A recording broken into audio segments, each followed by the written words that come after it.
Sabah Chief Minister Hajiji Noor's new cabinet has been sworn in.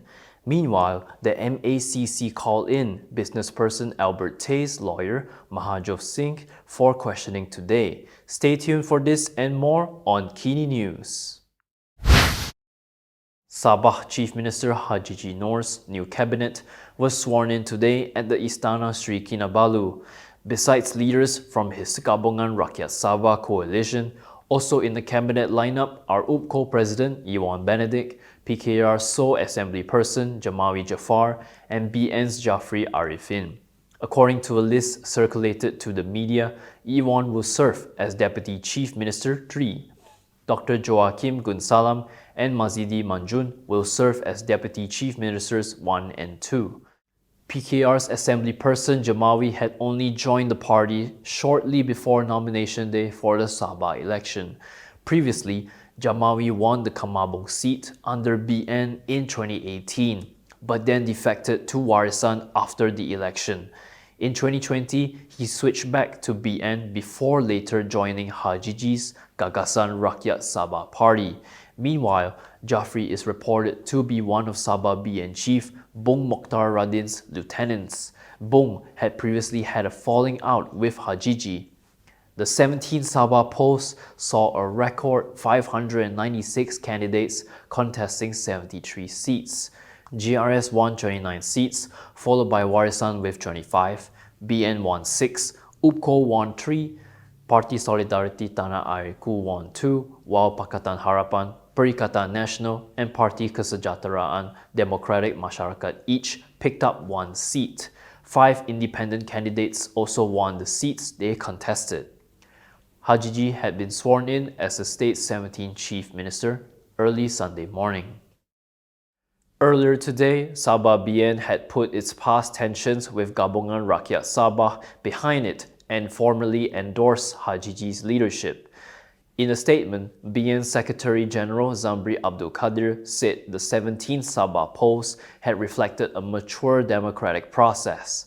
He added that BN accepts the people's decision with an open heart and with full respect for their voice and mandate. He stated that in line with the statement issued by BN Chairperson Ahmad Zahid Hamidi on November 29th, BN stands ready to cooperate with and support the formation of the new state government under Hajiji's leadership. He said this cooperation is expressed to ensure that Sabah remains on a path of stability, prosperity, and continued development for the benefit of its people. BN had won 6 seats in the contest for the 73 state assembly seats, while GRS secured 29 and Warisan came in second with 25 seats. Ties between BN and GRS had previously soured after Sabah BN withdrew its support for Hajiji's government in 2023. Meanwhile, Sabah DAP chief Fong Jinje said he would not be accepting any state government roles after DAP suffered a complete wipeout in all 8 seats it contested. He said he will continue moving forward, continue serving and working on the ground, and earn back the trust of the people. From now on, you can also listen to KiniNews on Spotify and Apple Podcasts. Scan the QR code on the screen to follow us. The MACC calling in businessperson Albert Tei's lawyer Mahajoth Singh for questioning today is related to the graftbusters' fear that evidence would be destroyed, a source familiar with the matter told Malaysiakini. According to the source, this concern was one of the justifications given when the MACC applied to remand Tei on Saturday. MACC Chief Commissioner Azam Baki has since confirmed that this was one of the prosecutors' submissions. In the submissions, prosecutors noted that Tei informed the MACC that all evidence against Prime Minister Anwar Ibrahim's former aide, Shamsul Iskandar Muhammad Akin, had been submitted to his lawyers. According to the source, this included recordings of conversations and documents regarding transactions. The MACC is also looking for a phone linked to Tei, which it believes to be in Mahajoth's possession. However, the lawyer has denied possessing such a device.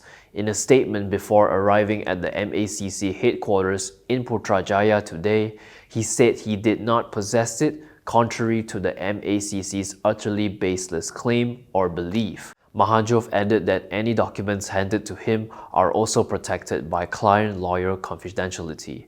He stated that he cannot lawfully disclose privileged communications or materials, and it is unfathomable that the MACC appears unable or unwilling to understand this basic legal safeguard. Meanwhile, another of Tei's lawyers, Zayed Malik, denied that the business person would destroy evidence. He told Malaysiakini that Albert wants it to be investigated and he doesn't know why or what reason he would have to destroy evidence. Yesterday, the MACC denied claims that it was trying to intimidate Tei's lawyer by summoning the counsel for questioning. It said the lawyer was called in because he possessed evidence relevant to their investigation against his client.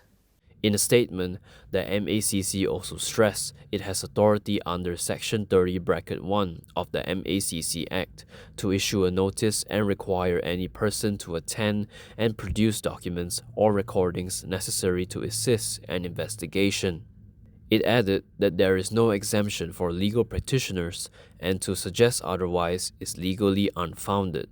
It stated that given the counsel representing the suspect is in possession of exhibits relevant to the investigation, he is legally obligated to produce them when required under Section 30(3).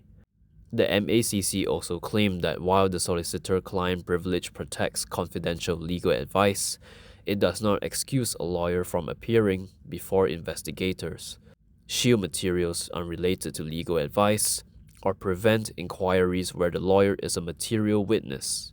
It said, thus, the allegation of intimidation is baseless and the notice is a routine statutory process which in no way interferes with the lawyer's ability to represent his client. MACC was responding to a statement issued by Lawyers for Liberty yesterday, condemning the agency for summoning Mahajoth for questioning. If you like the stories we produce, consider supporting us by subscribing to Malaysiakini. Click the link in the description below or scan the QR code on your screen to subscribe.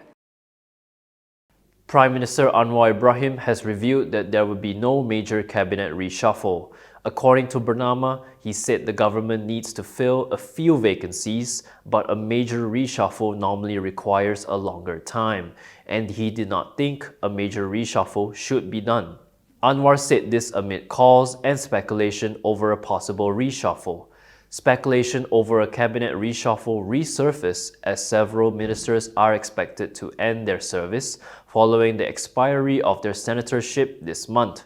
They include Higher Education Minister Zamri Abdul Kadir, Home Minister Saifuddin Nasution Ismail, and Investment, Trade and Industry Minister Tengku Zafrul Abdul Aziz. Commenting on Zafrul, whose senatorship ends tomorrow, Anwar said the former corporate figure will be appointed to a new position with an announcement to be made on Wednesday. He stated that Zafrul will not be here for much longer, but he still has responsibilities and he cannot simply let them go. He said that he had told Zafrul that his term as minister ends on December 2nd and that he will continue the work, which will be announced on December 3rd.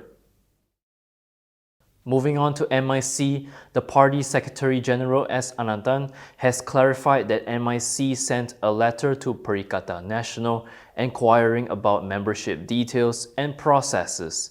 This came after PN Chief Muhyiddin Yassin claimed that MIC had already applied to join PN. Anantan told Malaysiakini that the membership query had been sent to PN 4 days before the MIC General Meeting 2 weeks ago. He said the letter's contents focus on several issues including the form of membership, entry processes, and MIC's position should it be accepted as a PN component. He added that the party also needed to know whether its application would be automatically accepted or whether there were conditions it needed to fulfill.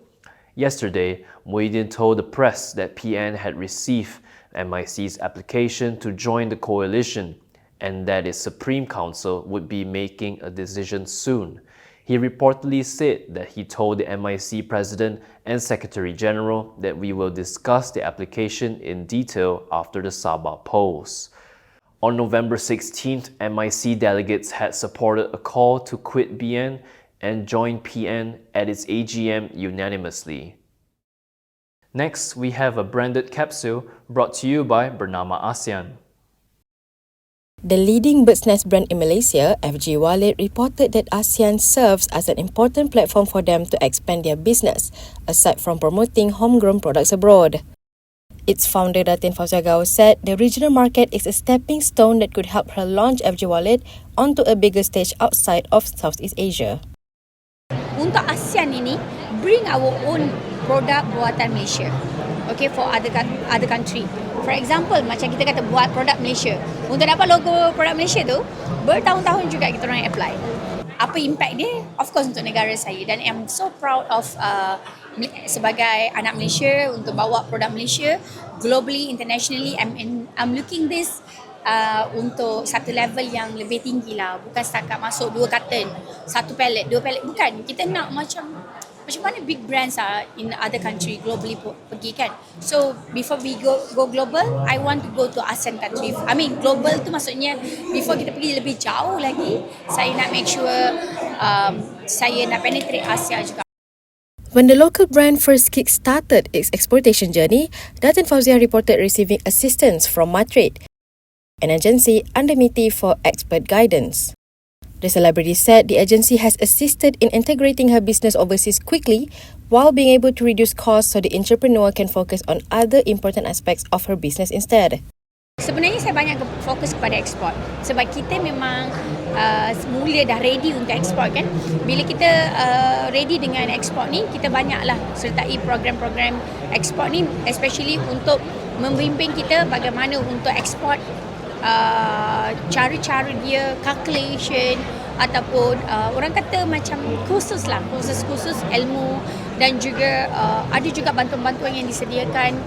And that is all from me today. For more stories, you can go to kinitv.com. You can also follow us on Instagram, X, YouTube, and Facebook for the latest news updates. I'm John. Thanks for watching.